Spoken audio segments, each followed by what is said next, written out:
Deuteronomy 21. When you are in the land the Lord your God is giving you, someone may be found murdered in a field, and you don't know who committed the murder. In such a case, your elders and judges must measure the distance from the site of the crime to the nearby towns. When the nearest town has been determined, that town's elders must select from the herd a heifer that has never been trained or yoked to a plow. They must lead it down to a valley that has not been plowed or planted and that has a stream running through it. There in the valley they must break the heifer's neck. Then the Levitical priests must step forward, for the Lord your God has chosen them to minister before him and to pronounce blessings in the Lord's name. They are to decide all legal and criminal cases. The elders of the town must wash their hands over the heifer whose neck was broken. Then they must say, "Our hands did not shed this person's blood, nor did we see it happen. O Lord, forgive your people Israel, whom you have redeemed. Do not charge your people with the guilt of murdering an innocent person. Then they will be absolved of the guilt of this person's blood." By following these instructions, you will do what is right in the Lord's sight and will cleanse the guilt of murder from your community.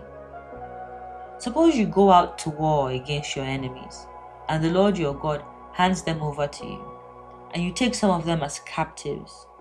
And suppose you see among the captives a beautiful woman, and you are attracted to her and want to marry her. If this happens, you may take her to your home, where she must shave her head, cut her nails, and change the clothes she was wearing when she was captured. She will stay in your home, but let her mourn for her father and mother for a full month. Then you may marry her, and you will be her husband, and she will be your wife. But if you marry her, and she does not please you, you must let her go free. You may not sell her or treat her as a slave, for you have humiliated her. Suppose a man has 2 wives, but he loves one and not the other, and both have given him sons. And suppose the firstborn son is the son of the wife he does not love. When the man divides his inheritance, he may not give the larger inheritance to his younger son, the son of the wife he loves, as if he were the firstborn son.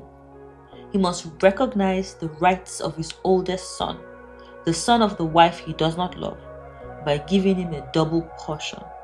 He is the first son of his father's virility, and the rights of the firstborn belong to him.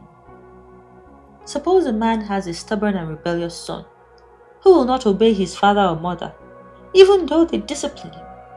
In such a case, the father and mother must take the son to the elders, as they hold court at the town gate. The parents must say to the elders, "This son of ours is stubborn and rebellious and refuses to obey. He is a glutton and a drunkard." Then all the men of his town must stone him to death.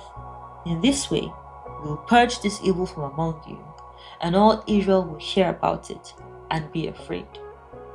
If someone has committed a crime worthy of death and is executed and hung on a tree, the body must not remain hanging from the tree overnight.